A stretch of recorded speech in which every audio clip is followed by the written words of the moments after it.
13 l-immigrant mill-Eritrea li bħalissa jinsabu Tripli resqu protest ġudizzjarju fil-primawla tal-Qorti Ċivili kontra l-Prim Ministru, il-Ministru tal-Intern, il-Brigadier tal-Forzi Armati u l-Avukat Ġenerali fejn qed jallegaw li ġew miksura id-drittijiet fundamentali tal-bniedem wara li ma tħallewx jitlu Malta u nbagħtu lura l-Libja meta kellhom dritt ifittxu għall-ażil. Fil-protest, iffirmat mill-avukati Paul Borgia Rivier u Yves Borg Costanzi, huma talbu lill qorti tillikwida d-danni wara li f'April li għadda saħħu li l-Gvern wettaq pushback fil-konfront tagħhom wara operazzjoni ta' salvataġġ ikkoordinata minn Malta u li kienet tinvolvi dgħajsa tas-sajd Libjana.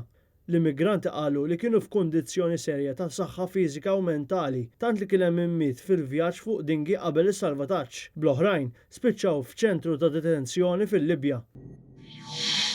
Il-Qorti Kostituzzjonali ddikjarat li eks-pulizija sofra ksur ta' drittijiet fundamentali tiegħu u ġie ordnat li jingħata kumpens ta' 5,000 euro wara li ddew minn eċċessiv biex ġie konkluż il-każ li kellu l-qorti spiċċa biex poġġih f'diffikultajiet kbar. Paul Sammut kien ġie liberat minn akkużi ta' serq fi proċeduri tal-qorti li damu jkaxkru għal kważi 24 sena u kien għalhekk li huwa ppreżenta kawża kostituzzjonali billi argumenta li ddew minn eċċessiv wassal biex spiċċa fi problemi kbar fosthom li żwieġ tiegħu tfarrak.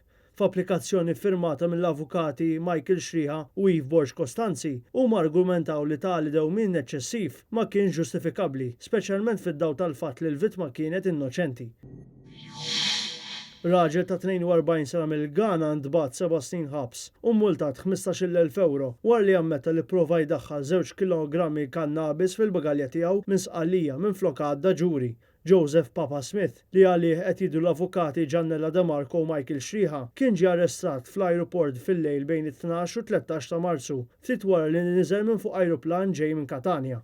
Espert tal-qorti konkluda li l-ammont ta' droga kienet ta' 2.1 kg, purità ta' 6% u li kellha l-valur fis-suq ta' bejn l-20,800 euro u 58,300 euro.